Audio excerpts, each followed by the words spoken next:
اعوذ باللہ من الشیطان الرجیم بسم اللہ الرحمن الرحیم بسم اللہ الرحمن الرحیم الحمد للہ وکفی وسلام علی عبادہ الذین اصطفی السلام علیکم ورحمۃ اللہ وبرکاتہ رب اشرح لی صدری ویسر لی امری واحلل عقدۃ من لسانی یفقہوا قولی رب زدنی علما رب زدنی علما رب زدنی علما نحمدہ ونصلی علی رسول الکریم بسم اللہ الرحمن الرحیم آیت نمبر 25 وَبَشِّرِ الَّذِينَ آمَنُوا وَعَمِلُوا الصَّالِحَاتِ اور خوشخبری دے دیجیے ان ایمان والوں کو اور نیک عمل کرنے والوں کو أَنَّ لَهُمْ جَنَّاتٍ تَجْرِي مِن تَحْتِهَا الْأَنْهَارُ کہ ان کے لیے باغات ہیں جن کے نیچے سے نہریں جاری ہے كُلَّمَا رُزِقُوا مِنْهَا مِن ثَمَرَةٍ رِزْقًا جب بھی انہیں کوئی رزق دیا جائے گا جنت میں پھلوں میں سے رزق قَالُوا هَذَا الَّذِي رُزِقْنَا مِن قَبْلُ وہ کہیں گے یہ تو وہی ہے جو ہمیں پہلے دیا گیا تھا وَأُوتُوا بِهِ مُتَشَابِهًا اور ان کو جو ملا وہ بالکل اسی دنیا کے پھلوں کی طرح ملتا جلتا ملے گا وَلَهُمْ فِيهَا أَزْوَاجٌ مُطَهَّرَةٌ وَهُمْ فِيهَا خَالِدُونَ اور وہاں ان کے لیے پاکیزہ بیویاں رہیں گی اور وہ ان بیویوں کے ساتھ ہمیشہ ہمیشہ رہیں گے۔ اب یہاں پہ جنتیوں کو جنت میں جانے کی شرط بتا دی اللہ نے کہ ایمان لانا، اور دوسری شرط یہ بتا دی کہ اس کے صرف ایمان لانا ہی کافی نہیں، اب آپ کو ایمان لانے کے بعد کچھ شرائط ہیں، ان شرائط پر آپ کو عمل کرنا ہے، اور وہ کیا ہے؟ آپ کو وَعَمِلُوا الصَّالِحَاتِ یعنی نیک عمل کرنا ہے۔ اگر آپ ایمان لاتے ہو، نیک عمل کرتے ہو، تو تب آپ کو جنت کی خوشخبری سنائی گئی ہے، اور اس میں بتلایا گیا کہ آخرت کے جو باغ ہیں ان کا یہ حال ہوگا کہ ان کے نیچے نہریں بہہ رہی ہیں۔ اتنا خوبصورت منظر اللہ نے کھینچا ہے کہ تمہارے بڑے بڑے اونچے اونچے محلات ہوں گے، اونچے اونچے بالا خانے ہوں گے، اور اس کے نیچے سے نہریں بہہ رہی ہیں، اور نہروں کا بھی الحمدللہ ایسا معاملہ ہے کہ نہروں ہمارے دوپٹوں کی مانند ہوگی کہ جس طرح ہم دوپٹے کو جہاں چاہیں کھینچ کے لے جا سکتے ہیں، ٹھیک اسی طرح اگر ہم چاہیں گے ہماری نہریں ہمارے بیڈ روم کے اندر سے گزر کے باہر ہال میں چلی جائیں تو ان نہروں کو تم اپنے ہاتھوں سے جہاں چاہیں موڑ کے لے جا سکتے ہو۔ وہ نہریں آپ کے حکم کی محتاج ہوں گی، اور وہاں کا پانی بھی اتنا زیادہ صاف اور اتنا زیادہ میٹھا جس کی انتہا نہیں ہوگی، اور وہ باغات ایسے باغات ہیں جن کے اندر کوئی ان کا پھل کم نہ ہوگا۔ آپ جتنے پھل توڑو گے اتنے پھل اس کی جگہ نئے لگ جائیں گے۔ ایک پھل مثال کے طور پر اگر آپ ایک سیب کھاتے ہو تو جب آپ نے فرسٹ بائٹ جو آپ نے لیا وہ بہت نہایت لذیذ ہوگا ان سیب سے جو آپ نے دنیا میں کھائے ہوں، اس کے بعد جب سیکنڈ بائٹ لوگے تو سیکنڈ بائٹ فرسٹ بائٹ سے زیادہ ٹیسٹی ہوگا، تھرڈ بائٹ سیکنڈ بائٹ سے زیادہ ٹیسٹی۔ یعنی اللہ تعالیٰ نے جو وعدہ کیا ہے کہ جنت میں ہم اپنی نعمتیں بڑھاتے چلے جائیں گے، تو یہ بھی کھانے میں بھی اللہ تعالیٰ نے نعمتوں کو بڑھا دیا کہ ہر لقمہ آپ کا پہلے لقمے سے زیادہ لذیذ ہوگا۔ اس کے بعد پانی کا بتا دیا اللہ نے، کھانے کا بتا دیے، وہاں کے اندر رہنے کے بارے میں بتا دیے کہ انسان چاہے، انسانوں کی ایک فطرت ہے کہ ہمیں پھلوں کو توڑنا، سبزیوں کو اپنے ہاتھ سے توڑنا بہت پسند ہے، کیونکہ یہ کام شہر والے تو بالکل نہیں کرتے، کھیت والے تو کرتے ہوں گے، یقیناً کرتے ہیں، لیکن ہمیں پھلوں کو توڑنا، پھولوں کو گرانا، درخت کی ٹہنی کو پکڑ کے اس کو لرزش ہلاتے ہیں ہلکا سا، تو یہ سب کام ہمیں پسند ہے۔ وہاں جنتی جا کے پھلوں کو خوب ٹہنیوں کو ہلائے گا، سارے پھل زمین پر آ جائیں گے، لیکن فوراً اس کی جگہ دوسرے پھل لگ جائیں گے نیچے سے اٹھا کے۔ اگر جنتی کیسا جی کرے گا کہ یہ پھل مجھے توڑنے سستی آ رہی تو جھاڑ کو حکم کیا جائے گا جہاں پر وہ بیٹھا ہے وہاں تک تم جھک جاؤ، وہ پھل بالکل جھک کے تابع دار غلام کی طرح کھڑا ہو جائے گا، آپ کو اس میں سے جتنے پھل کھانے ہوں آپ توڑیں اور کھاتے چلے جائیں، اور جب تک آپ اسے حکم نہیں دے گا اسی طرح وہ آپ کے پاس جھکا رہے گا۔ جب آپ اسے کہو گے اپنی جگہ لوٹ جا، تب وہ درخت ٹھیک سے کھڑا ہو جائے گا۔ اللہ نے اتنی تابع داری درختوں کو کیوں؟ یہ بدلہ ہے ان نیک اعمال کا جو انسان دنیا میں کیا کرتا ہے۔ اب یہاں پر دنیا میں ہم زیادہ سے زیادہ کتنا کھا لیں گے کھانا؟ 1 کلو کھائیں گے، 1.5 کلو، 2 کلو کھائیں گے، اور زیادہ نہیں کھا سکتے، لیکن کل قیامت میں ہر جنتی چاہے وہ عورت میں سے ہو یا مرد میں سے ہو، ایک ٹن کھانا ایک وقت میں کھائے گا، اور ایک وقت میں اتنا کھایا ہوا کھانا اس کا ہضم ہو جائے گا ایک ڈکار کی صورت میں، اور اس کو کوئی بیماری نہیں ہوگی، وہاں پہ نہ ناک سے ریڑھ نکلے گی، نہ اس کا سر دکھے گا۔ وہاں پہ جو شراب پلائی جائے گی، شراب ایکچولی شراب کہتے ہیں شربت کو، وہ ایسی شراب ہوگی جس کے اندر کافور کی آمیزش ہوگی، تسنیم کا پانی ہوگا بڑے بڑے لوگوں، اور اس کے علاوہ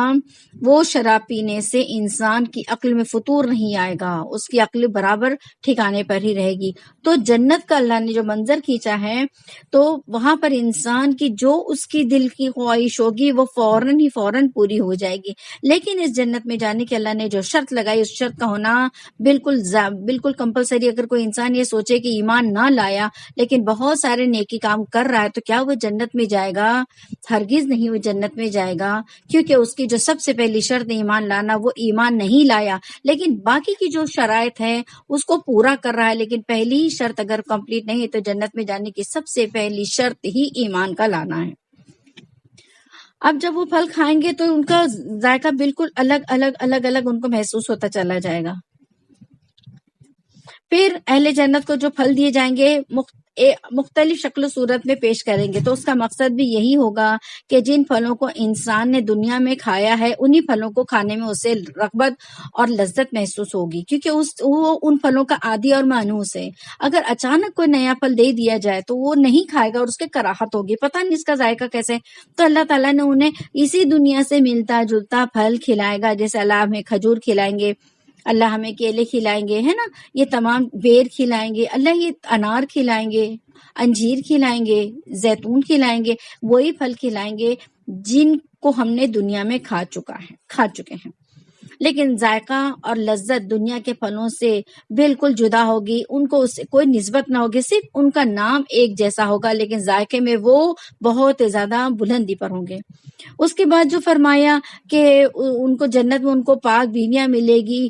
ایسی بیویاں جو تمامی اخلاقی گندگیوں سے پاک ہوگی، یعنی نہ وہ بدتمیز ہوگی، نہ وہ جھگڑا کریں گی، نہ وہ کسی چیز کی ضد کرے گی، نہ تکرار کرے گی، نہ زبان دراز ہوگی، نہ تمہیں تانے دے گی، تمام اخلاقی گندگیوں سے پاک ہوگی۔ اس کے علاوہ نہ جنت کی بیوی کو نہ حیض آئے گا، نہ نفاس آئے گا، اور جنتی تو نہ پیشاب کرے گا نہ پاخانہ کرے گا۔ جب وہ کھانا کھا لے گا ایک ڈکار آئے گی، اس کو پسینہ نکلے گا، ڈکار میں سے بھی خوشبو آئے گی، پسینہ نکلے گا، کھانا پورا ہضم۔ جو پسینہ نکلے گا وہ پسینہ بھی نہایت خوشبودار ہوگا، یعنی وہاں پہ جو بیویاں دیگی بالکل پاکیزہ بیویاں، مطلب اخلاقی لائن سے بھی اور جسمانی لائن سے بھی، ایسی بیویاں ان کو ملے گی۔ اور جنت کی جو دولت ہے اسے فانی یا فنا ہونے والی دولت نہ سمجھے، بلکہ یہ وہ دولت ہے جو کبھی بھی فنا نہیں ہوگی۔ اس کے آگے کی جو آیت ہم لے لیتے ہیں، آیت نمبر 26 اور 27۔ ان اللہ لا، اعوذ باللہ من الشیطان الرجیم، بسم اللہ الرحمن الرحیم۔ ان اللہ لا یستحی ان یضرب مثلا ما بعوضۃ فما فوقها، کہ بے شک اللہ تعالیٰ نہیں شرماتا کہ وہ مثال بیان کرو مچھر کی یا اس سے بھی بڑھ کر۔ فَأَمَّا الَّذِينَ آمَنُوا، پر رہا وہ لوگ جو ایمان لائے، فَيَعْلَمُونَ أَنَّهُ الْحَقُّ مِن رَّبِّهِمْ، پس وہ جانتے ہیں کہ یہ حق ہے اس کے رب کی جانب سے۔ وَأَمَّا الَّذِينَ كَفَرُوا فَيَقُولُونَ مَاذَا أَرَادَ اللَّهُ بِهَٰذَا مَثَلًا، اس مثال سے ایمان والوں کو تو کوئی فرق نہیں پڑے گا، لیکن کافر لوگ کہیں گے کہ اللہ تعالیٰ کا کیا ارادہ اس مثال کے بیان کرنے سے۔ اللہ تعالیٰ فرماتے ہیں يُضِلُّ بِهِ كَثِيرًا، اللہ تعالیٰ بہت سے لوگوں کو گمراہ کرتے ہیں اس مثال کے ذریعے، اس قرآن کے ذریعے، وَيَهْدِي بِهِ كَثِيرًا، اور بہت سے لوگوں کو ہدایت دیتے ہیں اس قرآن کے ذریعے۔ وَمَا يُضِلُّ بِهِ إِلَّا الْفَاسِقِينَ، لیکن نہیں گمراہ ہوتے سوائے فاسقین کے، یعنی فسق کرنے والے۔ الَّذِينَ يَنقُضُونَ عَهْدَ اللَّهِ مِن بَعْدِ مِيثَاقِهِ، یہ وہ لوگ جنہوں نے توڑ دی اللہ سے کیے ہوئے وعدے کو جو انہوں نے پختہ قرار کیے تھے اللہ سے۔ وَيَقْطَعُونَ مَا أَمَرَ اللَّهُ بِهِ أَن يُوصَلَ، وہ توڑ دیتے ہیں جس کا اللہ نے حکم دیا ہے جوڑنے کا۔ وَيُفْسِدُونَ فِي الْأَرْضِ، اور وہ فساد مچاتے ہیں زمین میں۔ أُولَئِكَ هُمُ الْخَاسِرُونَ، یہی لوگ کون ہیں؟ خسارہ پانے والے ہیں۔ یہاں پہ اللہ تعالیٰ نے جو مثال دی، اس مثال سے کافروں کو بہت زیادہ سخت تکلیف پہنچی ہے، ان کو بہت ناگوار گزرا کہ اللہ تعالیٰ اتنی اونچی ہے، اتنی عظمت والی ہستی ہے، اور اتنی ایک مکھی کی مثال پیش کی۔ اللہ تعالیٰ فرماتے ہیں کہ کسی بھی گھناؤنی چیز کا ذکر کرنا، شرم حیا بالکل یہ شرم حیا کے منافی نہیں۔ اللہ تعالیٰ ایسی چیزوں کے ذکر کرنے سے بالکل بھی نہیں شرماتے، اور اللہ تعالیٰ نے بتلا دیا ایسے احمقانہ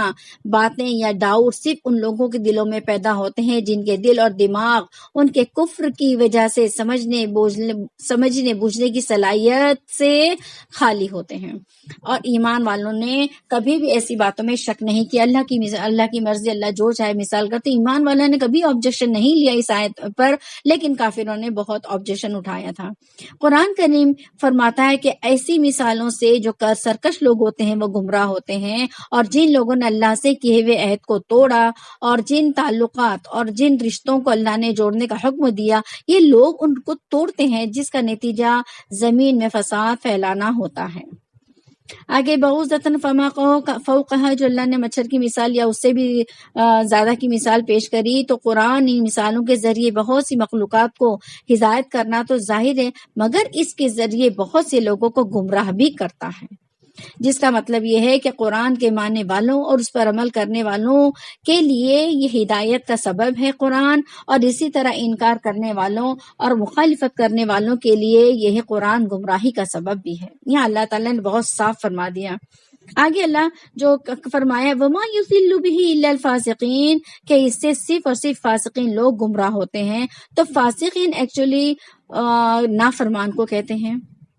اگر وہ ایمان والا ہوا تو وہ بھی فاسق ہو سکتا ہے، ایسا نہ سمجھنا کہ صرف کافر ہی فاسق ہوتے ہیں، بالکل بھی نہیں۔ اللہ کے احکام کو توڑنے والا کافر ہے، وہ مومن گنہگار ہو وہ بھی فاسق ہو سکتا ہے۔ اور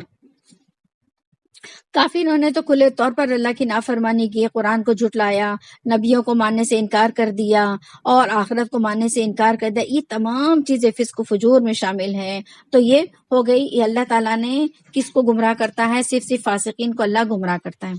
آگے جو لکھا ہے الذین ینقضون عہد اللہ من بعد میثاقہ، کہ یہ وہ لوگ ہیں جنہوں نے اللہ سے پختہ جو ایگریمنٹ کیے تھے، جو پختہ وعدہ کیے تھے، اس وعدے کو انہوں نے توڑا۔ تو یہ وعدہ آپ نے، میں نے، ایمان والے نے، کافر والے نے، ہر ایک نے کیا تھا۔